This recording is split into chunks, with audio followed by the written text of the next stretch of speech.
시대에 오늘도 함께 모여주신 여러분 반갑습니다. 이제는 가족 같은 형 동생이 되어주신 우리 김태훈 씨, 신원상 박사님 어서 오세요. 안녕하십니까. 그리고 저는 깜짝 놀랐습니다. 우리 건설의 시대가 이제 더 크게 되려고 이분을 모셨어요. 이분이 여기 왜 오셨나 싶은데 다영 씨 일단 어서 오세요. 안녕하세요. 안녕하세요. 야, 여기 아저씨 셋이 모여 있다가 아니에요. 우리 다영 씨가 오니까 분위기가 정말 이 도서관이 화사해졌는데. 사실 반갑긴 한데 약간 당황스럽기도 해요. 맞아요. 왜 당황스러웠냐면 우리가 건설 이야기를 나누는데 그러니까. 다영 씨가 여기 어떻게 오셨을까 싶거든요. 제가 또 건설 업계랑 큰 연관이 있는데요. 제가 약간 뭐라고 해야 되나? 공사장에 가면 좀 탑티어 아이돌이라고 할 수가 있죠. 다영 씨가 공사장에서 탑티어라고요? 네. 아니 뭐 아파트나 뭐 건설업체 뭐 이렇게 광고 모델을 한 건가요? 그런 건 아닌데 제가 굴찾기 면허증이 있어요. 왜? 다영 씨가요? 네, 그리고 제가 아이돌 최초로 이제 굴찾기 브랜드 글로벌 앰베서더를 했거든요.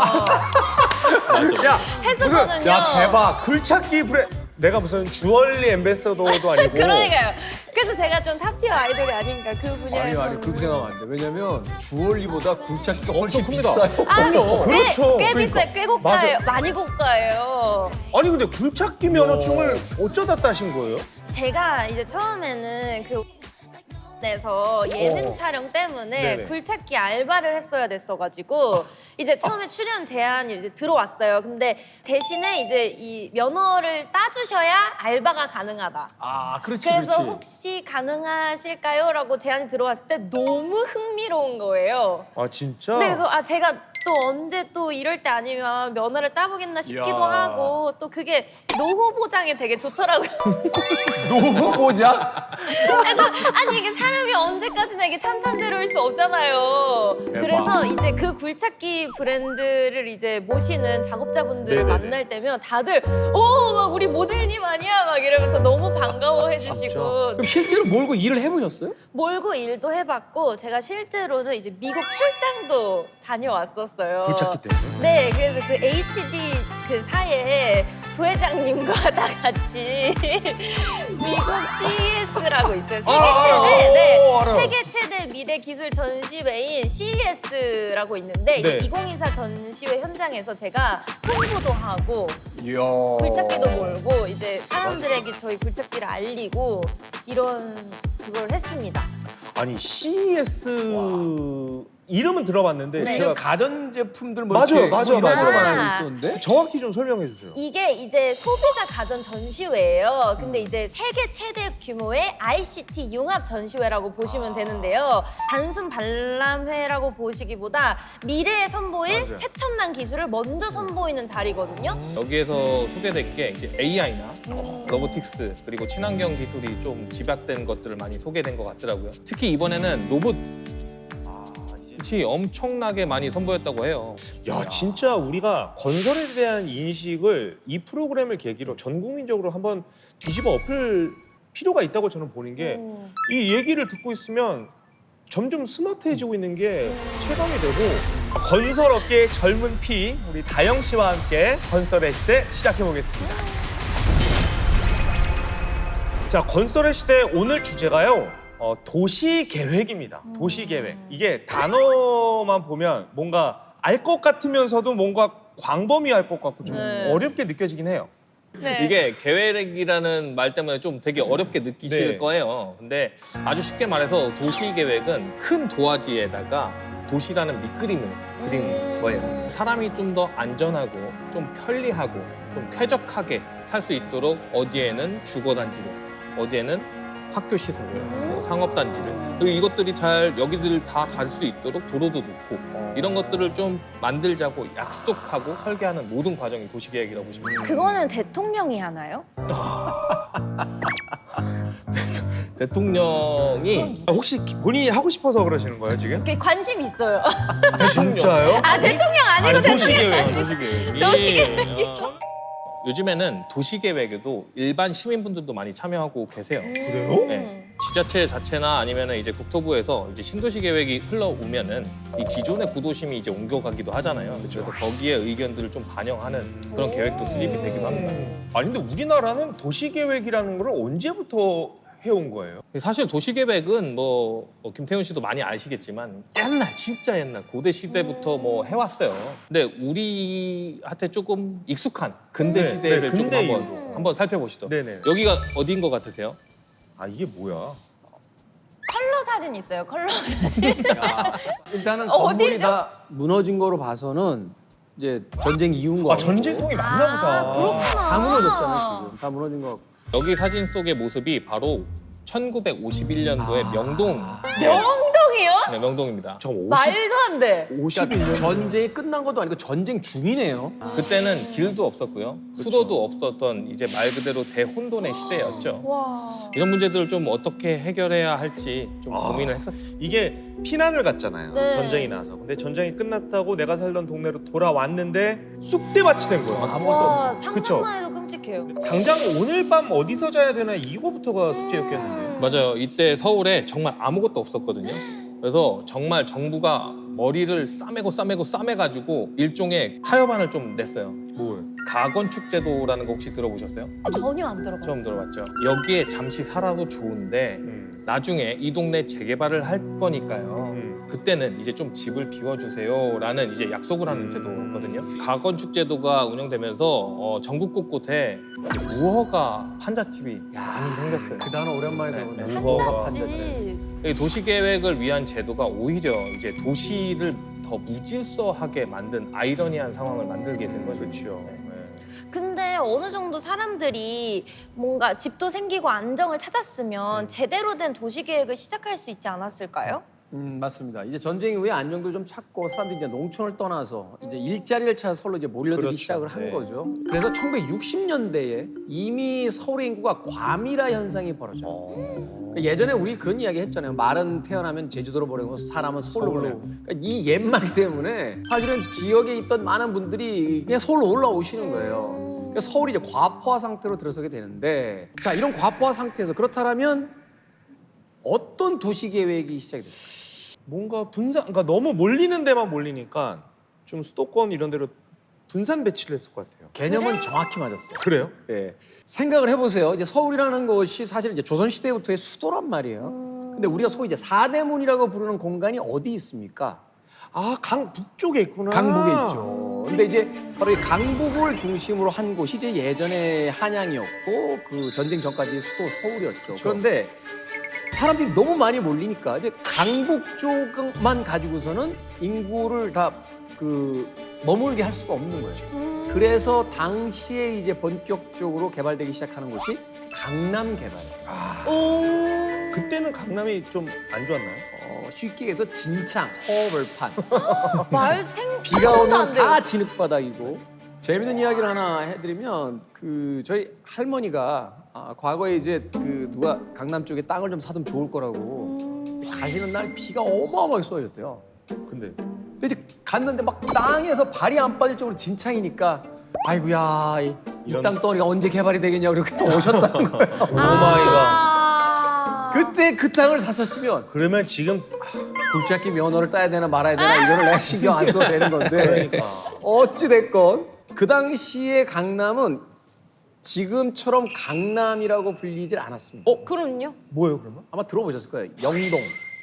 영동? 예, 당시에 이제 표현으로는 영동 개발이었어요. 영등포의 동쪽. 아, 그 영등포 영이구나. 밀집된 인구를 분산시키는 계획을 갖기 위해서 남서울 개발 계획을 이제 발표를 하면서 강남이 탄생을 하게 되는데 여기에는 또 하나의 이유가 있습니다. 그건 뭐냐면 강 북쪽에만 수도의 모든 시설들이 집중되어 있으니까 사실은 6.25 전쟁이 발발하고 나서 파죽 기세로 내려온 인민군에서 북쪽을 완전히 점거당하고 남쪽으로 피난을 가면서 다리를 끊었거든요. 근데 남쪽엔 아무것도 없는 거예요. 그래서 수도의 중요한 시설들을 분산시키는 제2 수도화 작업 같은 걸 하려고 했던 거죠. 그게 또한 강남 개발의 어떤 배경입니다. 아니 근데 그래도 어쨌든 핵심 지역이 다 강북이었는데 정부가 아무리 분산한다고 자 가세요 저 강남으로 좀 가세요 한다고 해서 알겠습니다 가겠습니다. 말 듣는 사람이 뭐 많았겠어요? 맞습니다. 강북에 모여 있는 사람들을 강남으로 보내야 되잖아요. 그래서 강북과 강남을 연결하는 다리 한남대교. 한남대교도 지어지고 대법원 그리고 고속버스 터미널, 공공기관 뭐 이런 것들 다 이전됐고요. 세금 감면 정책까지 도입을 합니다. 꼬셨구나 이제. 그리고 또 이제 강북 억제책을 좀 썼어요. 그 당시 때에 이제 사람들이 모이는 유흥시설이나 아니면 백화점, 시장 이런 것들을 다 신설이 금지됐어요. 강남으로 가라.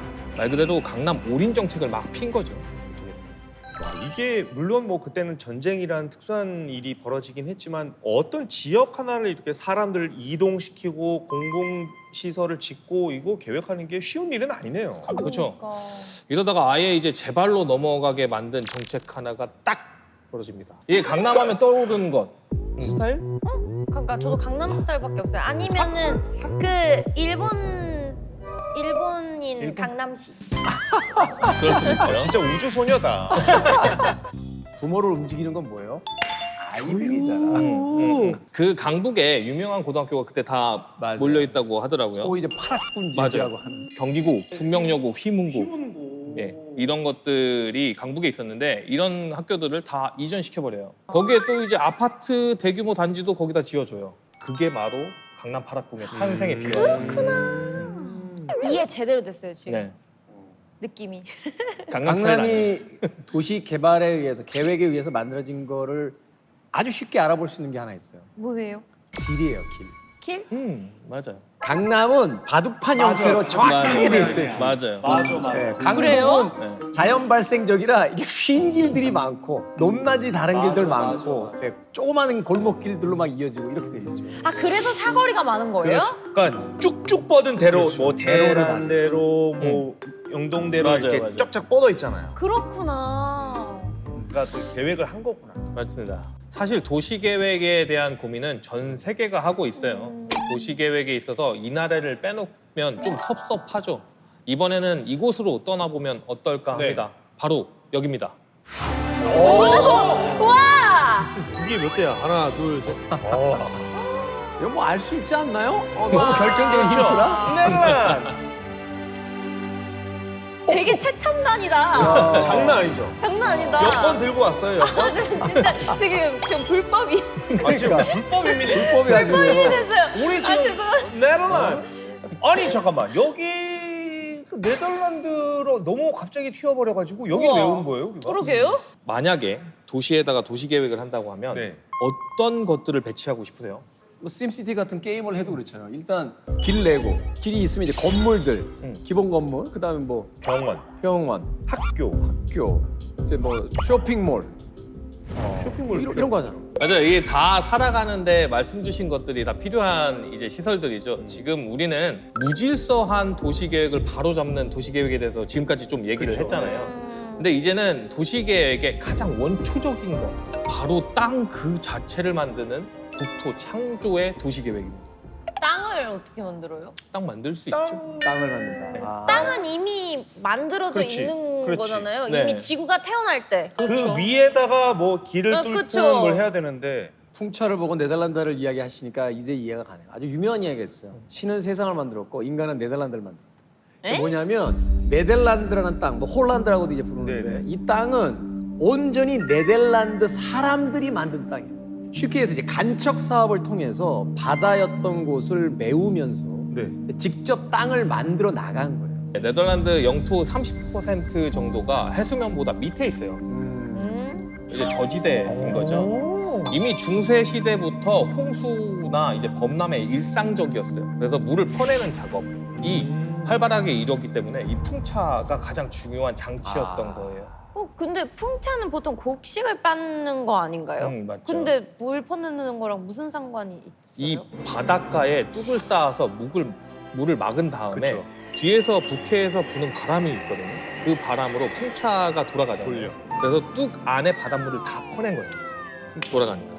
우리 물레방아 원리 있잖아요. 네. 그런 것도. 그만큼 이제 네덜란드에서는 간척 사업이 매우 중요했어요. 그렇구나. 네.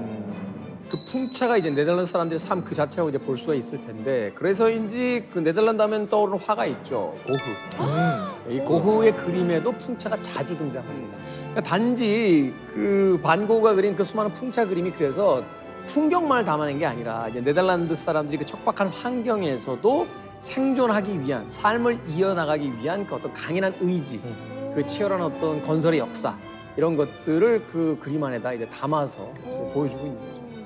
근데 이제 우리 네덜란드만큼 우리나라도 간척 사업이 유명하다고 그렇죠. 들어본 적은 없고 대본에 있어서 지금 말하는 거긴 한데요. 아니 많아요. 뭐 아실 거예요. 새만금 뭐 아마 얘기는 많이 들었으니까 아실 거라고 보고 새만금은 규모가 세대 최대거든요. 그렇죠. 네. 33.9km예요.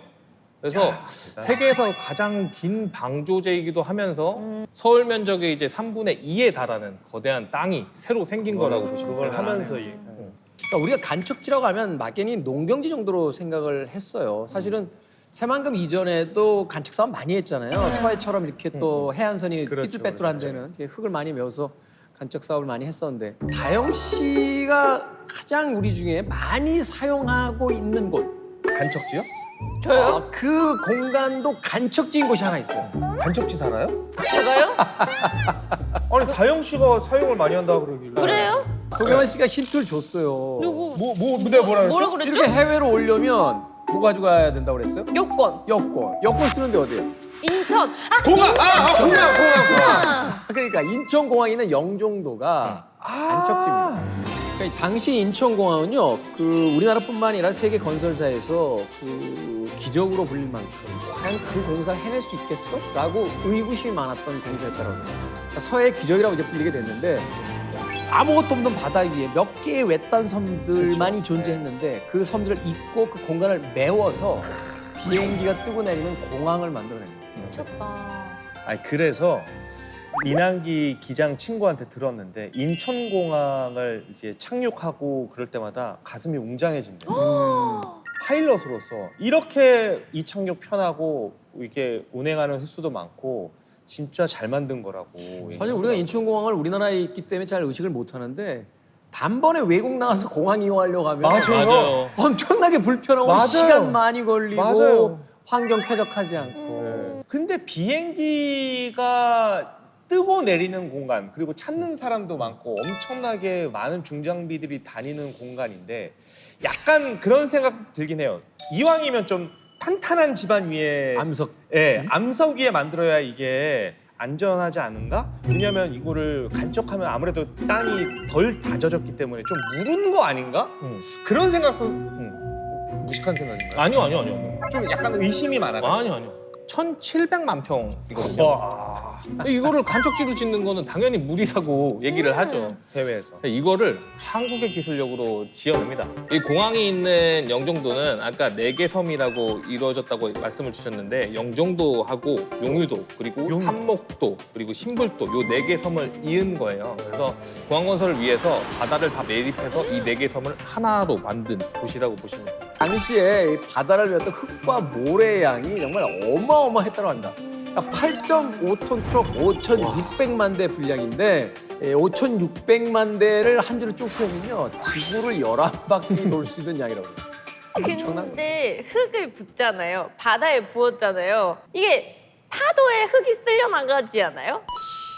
그렇죠. 이게 질퍽하니까 땅에 있다가 또 가라앉기도 쓸려 나갈 수도 하고. 그걸 있고 어떻게 해야 되지? 물을 다 퍼낼 수도 없는 노릇이고 어떻게 지었대요? 잘 들으셔야 돼요. 네. 제가 이제부터 어려운 공법을 가장 쉽도록 한번 설명을 네네. 해볼게요. 그 집안 침하를 막기 위해서 이게 대한민국 모든 첨단 공법이 거기에 들어가 있거든요.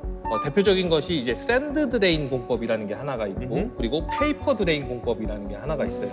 이름만 들으면 샌드, 페이퍼 뭐예요?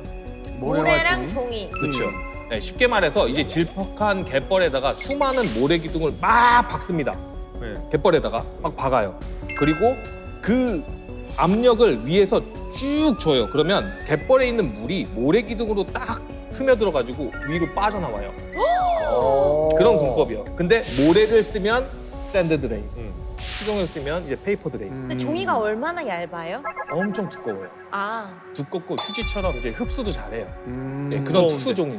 이 물길을 따라서 이제 쫙 빠져나가고 알맹이만 딱 남아가지고 이제 집안이 말씀하신 대로 단단하게 다져지는 근데 그 진짜 원리. 질문 하나 더 해도 돼요? 물기를 종이가 혹시 종이가 두께가 얼마나? 제 머릿속에 종이라면 A4 용지밖에 없거든요. 몇 미터예요.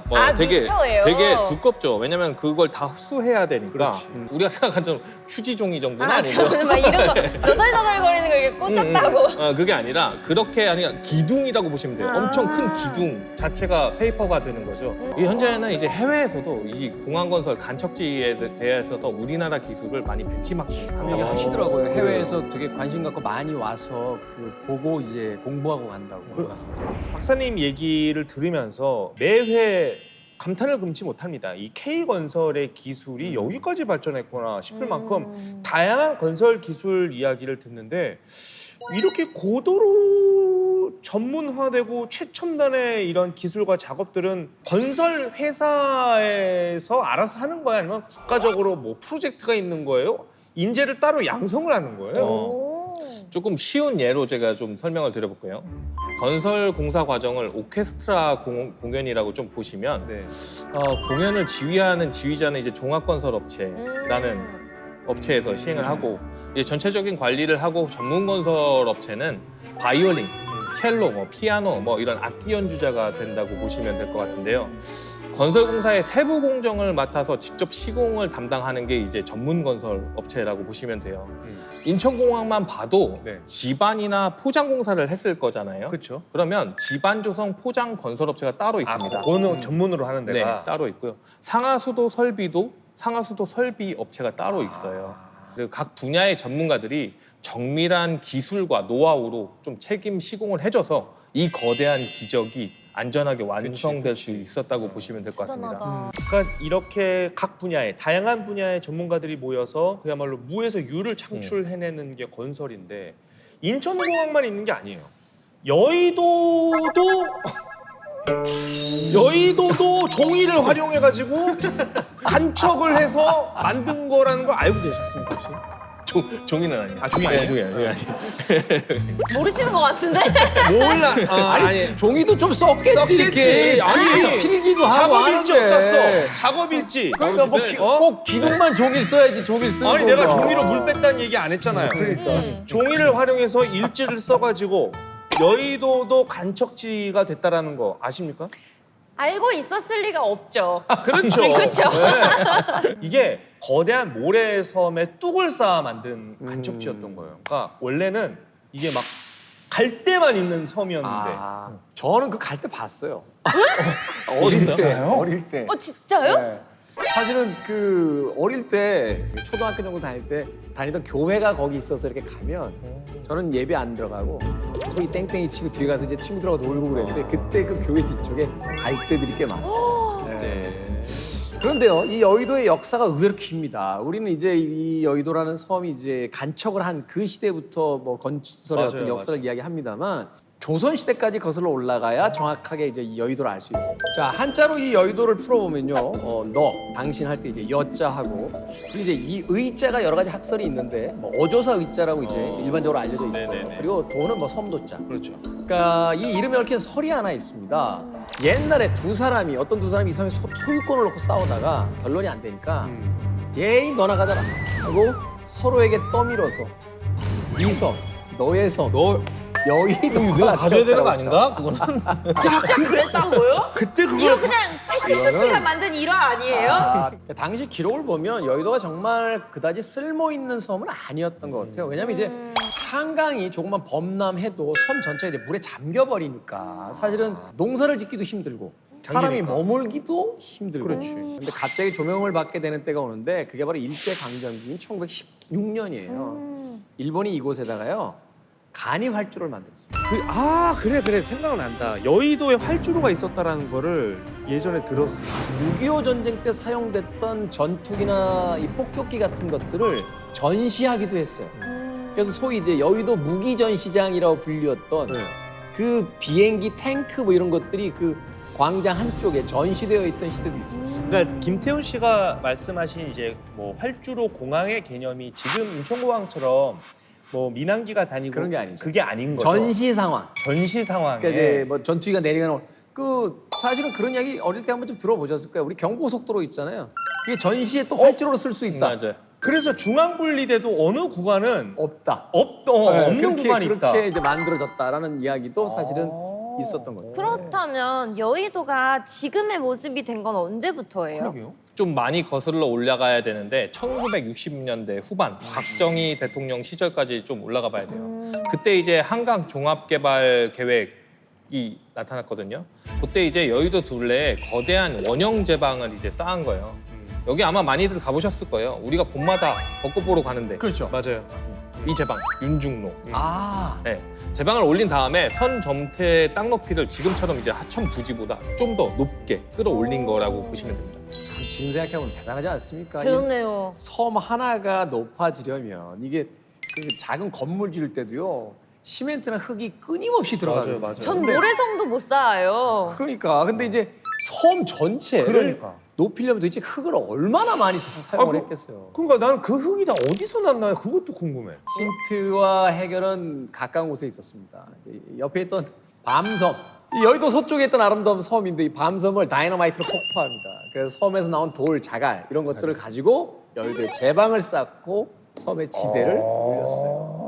아니 그 밤섬을 폭파시켜가면서까지 여의도를 땅을 쌓아 올리고 개발을 한 이유가 있을까요? 그러니까 앞서서 왜 강남의 개발도 그런 이유가 있었다고 이야기 드렸습니다만 강북 쪽에 집중되어 있던 여러 가지 어떤 기관들 이제 분산시켜야 된다. 왜냐면 우리는 전쟁을 겪은 나라잖아요. 어느 한 지역의 주요 기관들이 다 몰려 있으면 안 되는 거예요. 기존의 강북 중심이었던 이제 도시 기능을 분산시키고 이제 서울을 좀 현대적인 국제 도시로 발전시키는 좀 거점 이런 거로 생각을 했던 것 같아요. 제 생각엔 아마 홍콩이나 싱가포르 같은 도시 국가를 보고 맞아요. 나도 그 약간 생각했어요. 힌트를 얻지 네. 않았을까 하는 생각이 들어요. 근데 금융기관, 주요 언론사, 맞아요. 대규모 상업시설 이런 기관들을 들여서 정치, 경제, 문화 이제 중심지로 만들기 위한 계획을 세웠던 거죠. 지금까지 저희가 땅을 만들고 도시의 뼈대를 세우는 거대한 도시 계획 살펴봤는데, 자 그러면 이제 그 뼈대 위에 살을 붙여야죠. 그렇죠. 또 어떤 라이프 스타일을 채워 나갈 것인지 이것도 굉장히 중요한 영역일 것 같은데, 라이프 스타일과 관련된 도시 계획 신도시라는 오, 얘기를 우리가 신도시. 많이 쓰죠. 신도시. 신도시는 자연스럽게 사람들이 모여서 이제 성장한 도시가 아니에요. 그렇죠. 네, 처음부터 이제 계획적이고 인공적으로 건설한 도시거든요. 결국에 이제 도시의 인구 집중이나 아까 말씀 주셨던 주택 부족 이런 문제들을 해결하기 위해서 이제 주로 이제 대규모 아파트 단지를 좀 중심적으로 그렇죠. 이제 조성을 되지만 원래 거기 안에는 이제 여러 가지가 있어요. 주거공원뿐만 아니라 상업, 업무, 뭐 교육, 문화, 뭐 다양한 기능을 갖추도록 맞습니다. 이제 계획이 됩니다. 그 지역의 뭐 균형 발전을 이룬다든지 또는 뭐 스마트 시티나 이제 친환경 도시 같은 어떤 새로운 샘플 모델을 이제 실현해 보는 거, 그걸 통해서 이제 미래 도시의 모습을 미리 그려보는 건데, 특히나 이제 기존 도시의 한계를 보완하기 위함이 있습니다. 그러니까 노후 시설 보완해야 하고 비효율적 공간들도 이제 재개발을 해야 되니까 있던 것을 이제 고치기는 완전히 갈아엎긴 쉽지 않으니까 사실은 그 옆 공간에 그런 새로운 걸 만들고 또 인구를 그쪽으로 빼내고 맞아요. 또 이쪽을 또 새롭게 개발하고 이런 일종의 어떤 보완 그 관계가 있는 게 아닌가 하는 생각이 듭니다. 그러니까 저희 부모님이 사실 판교에 살고 계시는데 전 아직도 기억이 나요. 제가 아마 고등학생 때였나 그랬을 건데 그때 판교 신도시가 조성이 되면서 이거 당첨되면 로또 되는 거라고 그때 막 그런 얘기가 있었어요. 근데 그때 어쨌든 운 좋게 저희 부모님이 거기가 돼서 지금 판교에 꾸준히 계속 지금 살고 계신데 로또 당첨되셨어요? 된 거죠. 그보다 더 큰 로또도 맞았어요. 저희 부모님은. 며느리가 장윤정이 들어온 바람에. 예. 진짜 이야, 로또에 깨알 같은 이 사람. 2번 맞았는데 위례 사시잖아요. 네. 그죠? 판교도 그렇고 위례도 그렇고 항상 꼬리표처럼 따라다니는 게 부동산 값에 대한 얘기를 우리가 안 할 수가 없어요. 이게 민감한 부분이 있잖아요, 사실. 사실은요, 좀 과장되게 이야기하면 대한민국의 제1 종교는 부동산이다 하는 이야기도 있어요. 사실은 그잖아요. 이게 맞아요. 예. 그럼 집값을 결정하는 기준은 어떤 게 있다고 생각하세요? 집 근처에 뭐 시설? 뭐 시설이 얼마나 인프라? 좋냐. 어, 네. 인프라. 저는 교통. 교통도 저는 교통이 그냥 저보고 신도시 중에 하나 골라라 하면 저는 교통 교통. 좋은 데를 고를 것 같아요. 그러니까 그 두 가지 이야기를 합쳐서 뭐라고 하냐면 입지라고 해요. 입지. 아 그렇죠 예. 그렇죠. 입지. 부동산의 가장 중요한 거 첫째도 입지, 둘째도 입지, 셋째도 입지다. 이렇게 이야기하는 이야기가 있죠. 그런데 최근에 이 젊은 세대들이 등장하고 또 그 고령화가 되면서 최근에 가장 각광받고 있는 건 이제 숲세권. 숲? 아 숲. 숲세권. 아 좋겠다. 숲에 왔어. 어머 피톤치드.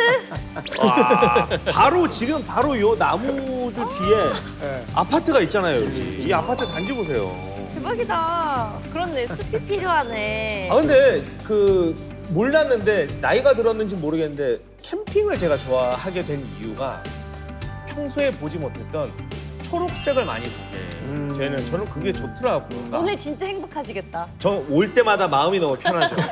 초록색밖에 없는데. 온통 초록색이니까 정말 좋은데 갑자기 숲세권을 선호하는 문화가 생겨난 것 같아요. 왜 그럴까요, 갑자기? 과거처럼 먹고 사는 문제뿐만이 아니라 이제 어느 정도 생활의 환경 자체를 생각하게 되는 이제 국가가 부강해지고 개인의 삶이 조금 더 윤택해지니까 삶의 질을 생각하는 부분에서 굉장히 커졌다는 생각이 들어요.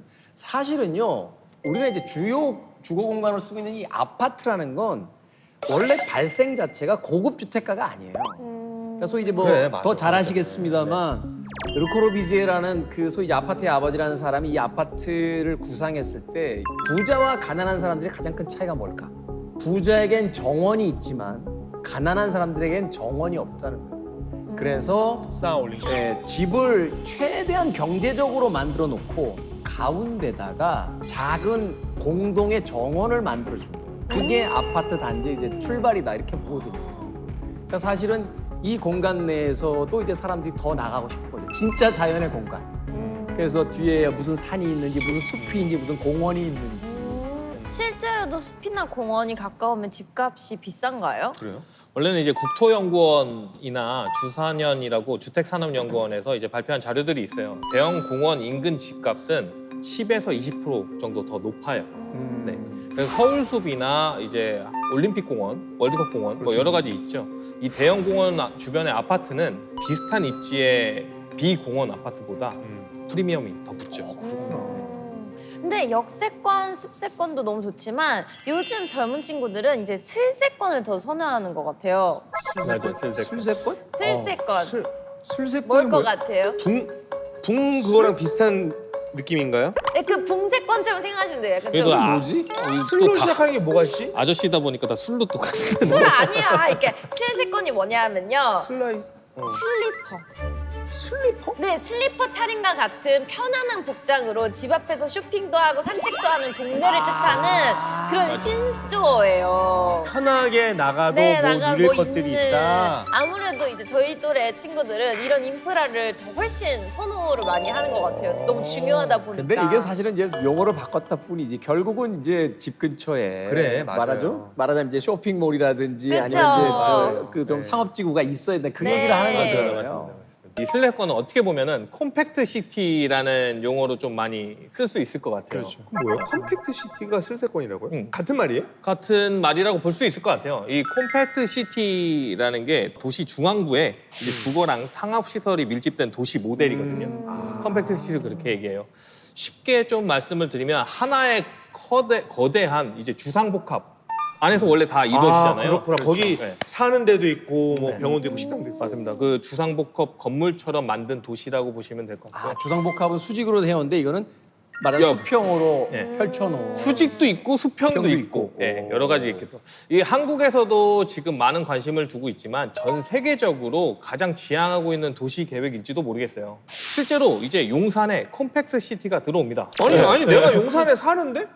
저는 그 얘기를 못 들어봤는데. 집값 오르나 봐요. 축하드려요. 오 대박이다. 사실 근데 내 집이 아니라 뭐 상관없는데. 아, 그래요? 그 제가 사는 그 용산에 용산이요? 그걸 만든다고요? 컴팩트 네네네. 시티를? 거기에 이제 용산 정비창구역 네네네. 아시죠?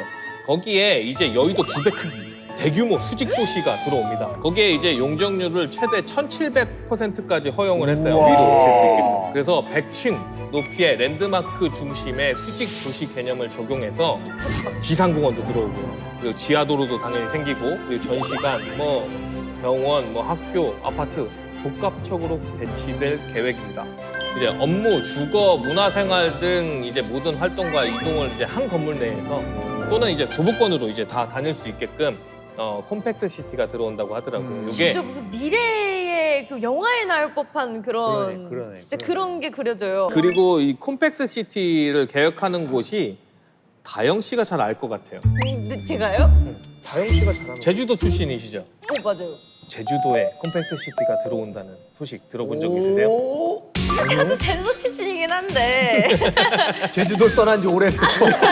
제주도 출신이긴 한데 근데 또 다들 제주도는 가보신 적 있으시죠? 그럼요, 많이 가봤죠. 이게 또 이제 높은 곳에 올라가서 이제 도시를 내려다보면 서울이랑 좀 다르죠. 뷰가 좀 다르긴 다르죠. 해요. 완전히 다르지. 풀이랑 말밖에 없거든요 지금.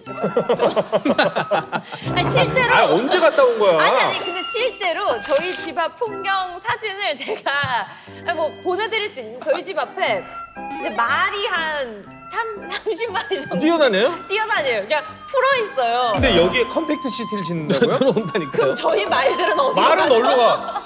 말이 있는 데다가 애들은 짓지는 어디 않겠죠. 가요? 말은 누가 키우고 가요? 말은 누가 키우고. 말은 건축물 같은 경우에는 높이도 많이 규제하고 있잖아요. 맞아요. 제주도. 그렇죠, 뭐, 그렇죠. 전혀 몰랐죠. 그게 비행기 때문에 그런 거예요? 맞아요. 비행기 안전 이유나 아니면 자연 경관 이유 때문에 규제가 많았었는데 이제 이번에 30년 만에 규제를 좀 대폭 완화했다고 하더라고요. 어느 부분을 완화해 주는 거예요? 그러게요. 고도 제한이 풀리나요? 그렇죠. 이제 고도 제한이 주거 지역은 25층까지 좀 풀리고요. 상업 지역은 이제 40층까지 좀 어머나! 풀어져서 거기에 이제 콤팩트 시티가 들어와요. 제주도예요? 아니 그럼 어디요? 호재네, 호재. 그런데. 대박이다. 아니 고층 빌딩 40층 정도 높이의 고층 빌딩도 들어서고 도시 모습이 이렇게 싹 바뀌어 있는 거 보면은 한편으로는 내가 사랑했던 제주의 그런 모습이 좀 아쉽거나 그리워지거나 그런 기분 들지 않을까요? 근데 사실 이제 제가 저는 그러니까 막 그렇게 크게 막 바뀌고 이런 거는 잘 못 느끼겠고 저는 그런 건 좀 아쉬웠어요. 제가 어렸을 때 초등학교를 다녔는데 제가 다닐 때는 흙먼지 진짜 쩔어가지고 맨날 코에 비염 달고 진짜 너무 힘들었거든요. 지금은 다- 지금은 근데 잔디 싹 깔았더라고요. 깔렸어. 그래서 그런 거 보고서 진짜 개발이 잘 되었구나. 그건 근데 요새 멋있더라고요. 학교는 진짜 우리 때랑 다르더라고요. 다르죠. 그 운동장도 다 너무 맞아요, 달라요. 맞아요. 아니, 우리 걷는 때는 것도 저 많고. 겨울 되면 석탄 받으러 다녔잖아요. 연탄에 진짜 찐이다. 날로 떼려고. 혹시 도시락 난로 위에 데우셨어요? 그렇죠. 그 세대예요. 아니 저도 그 저희는 라지에이터. 그렇죠. 네, 라지에이터. 그리고 나서 라지에이터 들어오고. 네, 라지에이터 위에 도시락을 이렇게 올려놓고 먹고. 에어컨은 없었고. 라지에터 뭔지 아세요? 라지에이터 뭐예요? 그거 알 라인은 알죠.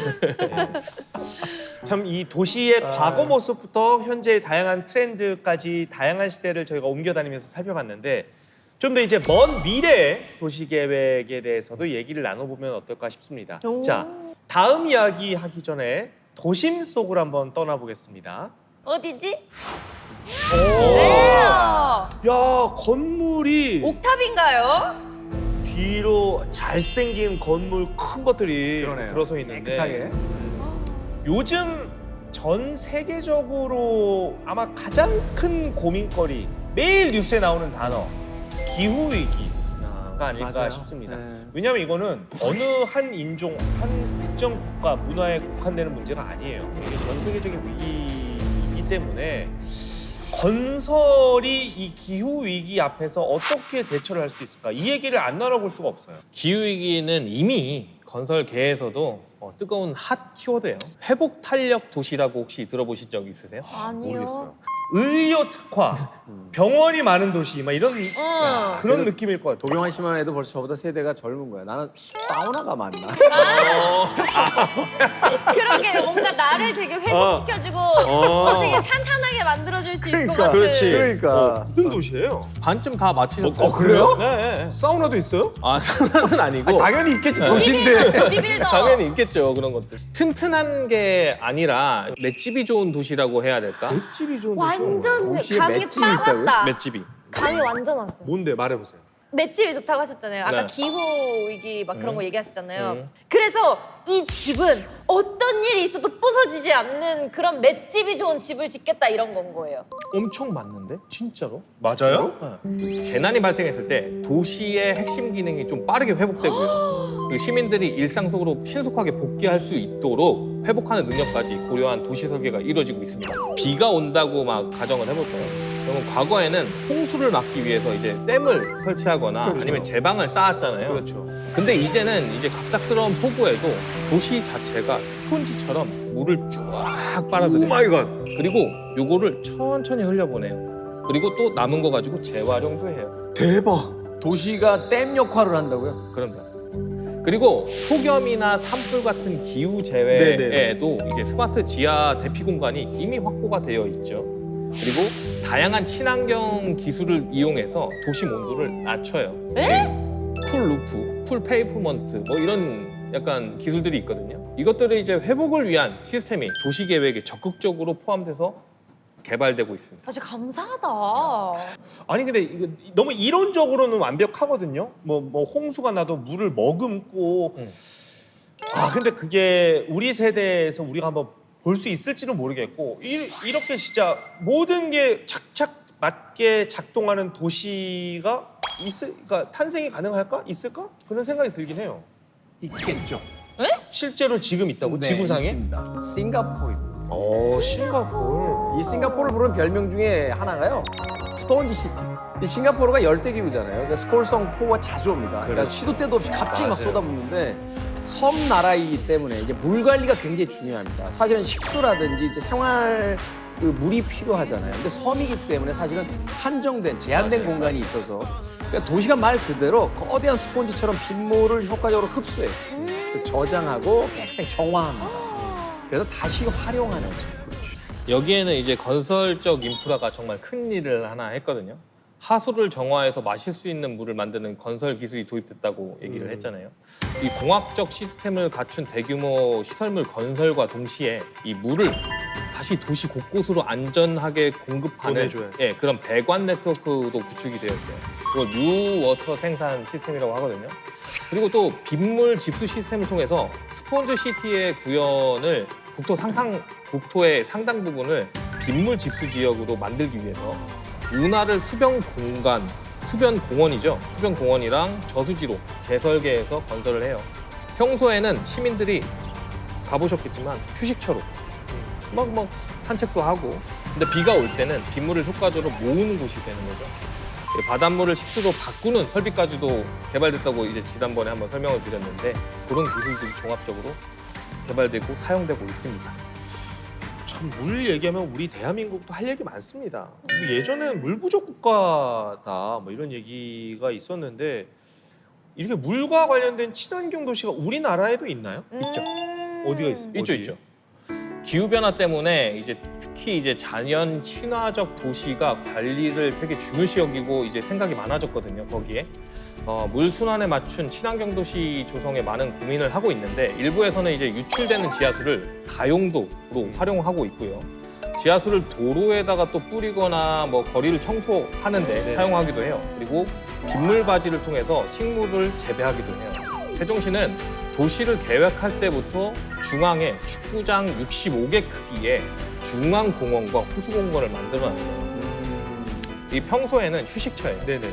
근데 집중호우가 내릴 때는 도시의 빗물을 모두 받아내서 홍수를 막는 스펀지 역할을 여기서 하게 되는 거예요. 그 일대의 빗물이 다 글로 이제 흘러가는 거구나. 요즘 날씨 너무 더워졌잖아요. 더워. 이 세종시에서 산림에서 생성되는 시원한 바람이 도심까지 흐를 수 있도록 이 바람길 숲도 조성을 한다고 해요. 바람길을 따라서 녹지를 이제 배치를 하는 거죠. 네네. 그래서 주변 아파트 방향으로 설계를 해놓으면 바람이 자연스럽게 그렇지. 그쪽으로 흘러들게 만드는 이런 설계를 하기도 하고 또 도심에서 큰 문제로 떠오르고 있는 뭐 미세먼지, 열섬 현상 완화에도 굉장히 노력을 하고 있다고 합니다. 와. 이런 거 좀 나 많이 했으면 좋겠어. 또 이런 게 다 이제 건설이라고 하니까 진짜 생각지도 못했는데 오늘 많이 배워가는 것 같아요. 아니 건설에 대한 그 두 음절이 주는 어감이 사실 지금까지는 너무 건조하고 약간 조금 투박한 그런 이미지였는데 얘기를 나누면 나눌수록 들으면 들을수록 이 건설이란 말이 굉장히 아름답고 기술이 많이 들어가고 어찌 보면은 한 국가의 운명을 쥐고 있는 미래를 만들어가는 그런 키워드가 아닌가 싶고 우리 삶을 지탱하고 있는 그것이 건설이구나를 다시 한번 깨닫습니다. 건설의 시대 지금까지 사랑해 주셔서 진심으로 고맙습니다. 안녕히 계세요. 안녕히 계세요. 감사합니다. 건설이 선생님들. 저희 건설 산업에서 일하고 계신 분들이 기술인과 기능인을 다 합쳐서 한 200만 명이 넘어요. 아마 설계나 엔지니어링 분야를 합치면 더 더 많을 거예요. 많겠죠. 네. 그분들께 정말 고생 많으시고 존경한다고 좀 말씀을 드리고 싶어요. 그리고 앞으로 건설 산업이 대한민국을 어떻게 만들어 가는지 좀 많이 지켜봐 주시고 아낌없는 격려와 네. 응원도 좀 많이 부탁드린다고 네. 말씀을 드리고 싶습니다. 와. 즐거운 밤을 위해서 Play the next channel A